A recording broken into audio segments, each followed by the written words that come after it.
E a Organização para a Cooperação e Desenvolvimento Econômico, a OCDE, divulgou hoje um novo relatório econômico sobre o Brasil, texto que sugere, entre outras ações, a manutenção do teto de gastos e medidas para tornar o orçamento menos rígido, como forma também de destinar mais recursos para programas sociais como o Bolsa Família. O ministro Paulo Guedes participou do lançamento desse relatório econômico, reforçou o fim do pagamento do auxílio emergencial a partir de 31 de dezembro e afirmou que o país está a caminho de recuperar a dinâmica de crescimento interno já em 2021. Devemos retirá-lo gradualmente. A partir de 31 de dezembro, eles cedem e retornamos aos programas sociais antes existentes. Estamos a caminho de recuperar essa dinâmica de crescimento interno já em 2021. Além de restaurar as finanças públicas, temos promovido medidas que melhoram o ambiente de negócio. E aí queremos estimular investimentos privados, estamos fazendo os grandes programas de concessões, os grandes programas de privatização, nós vamos retomar agora. Nós passamos aí durante todo esse período da pandemia com esses programas suspensos e vamos aumentar a produtividade, como destaca o relatório da OCDE. Então, palavras do ministro Paulo Guedes, o governo que vai ter esse desafio, né? A gente vai ter que analisar o impacto a partir de janeiro, justamente com o fim do auxílio emergencial, que não houve uma saída, né? Importante falar também sobre a expectativa do rombo, o déficit para o ano que vem, quase 250 bilhões. A gente vai ter um ano de 2021 muito difícil pela frente. E aí tem, na economia doméstica, o fim do auxílio emergencial. Como é que as pessoas vão reagir? O índice de desemprego deve ser impactado por isso. Como é que vai ser a retomada? Tudo depende da vacina. E também é importante destacar que nessa votação da LDO, que é a Lei de Diretrizes Orçamentárias, não é o orçamento em si, porque a Comissão Mista de Orçamento nem chegou a ser instalada esse ano, tanto por conta da pandemia e por conta de briga política também. O Cláudio Humberto pode dar um pitaco sobre isso depois.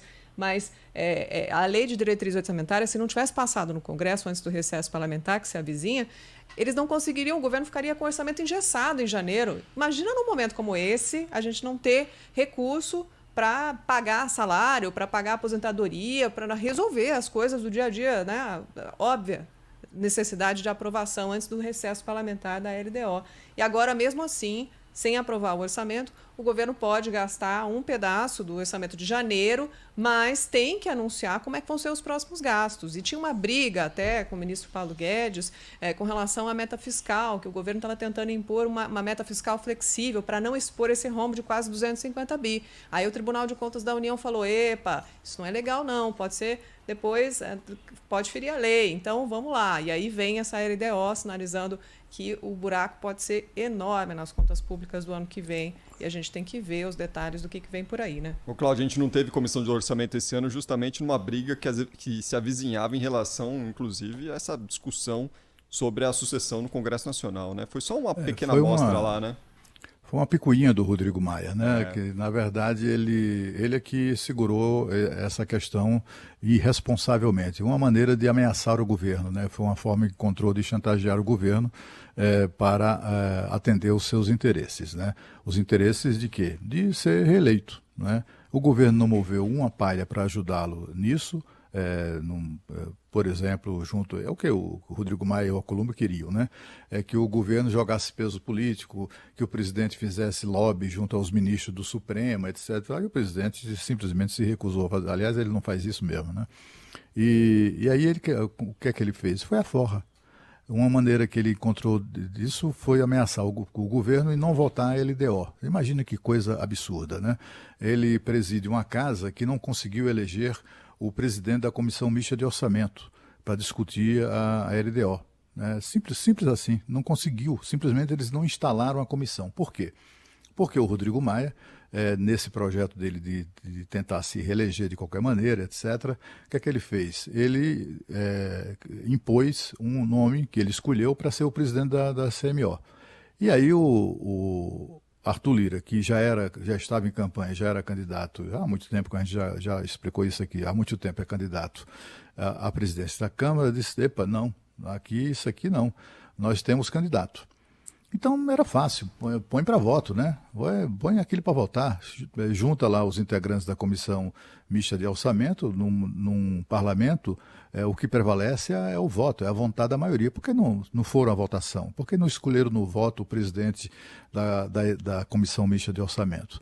Aí o que é que ele fez? Ele determinou que todas as reuniões da comissão fossem obstruídas, para não ter reunião. E não teve mais reunião, simplesmente não teve mais reunião, não se elegeu o presidente da Câmara, o presidente dessa comissão. O Arthur Lira apoiava a candidata, a deputada Flávia Arruda, que é aqui de Brasília, para a presidência dessa comissão. E ele não queria, ele queria lá aquele Elcio de Tal, que é um deputado da Bahia, que é também do Democratas, né?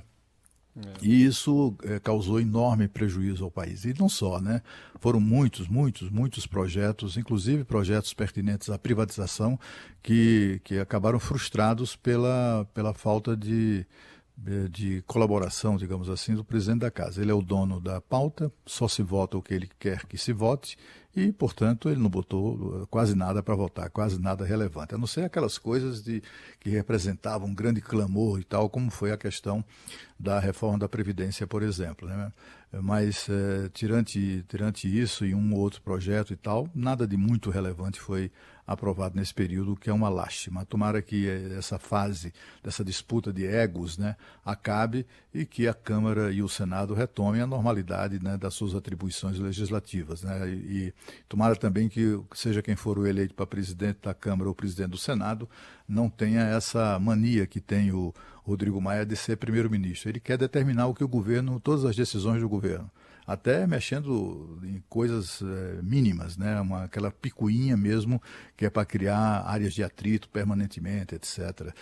Tudo isso para sinalizar sempre para os deputados que fazem oposição, ele tentando se associar a ele. O Rodrigo Maia, a última dele, ia tentar ser uma espécie de líder da esquerda no Brasil, era o que faltava.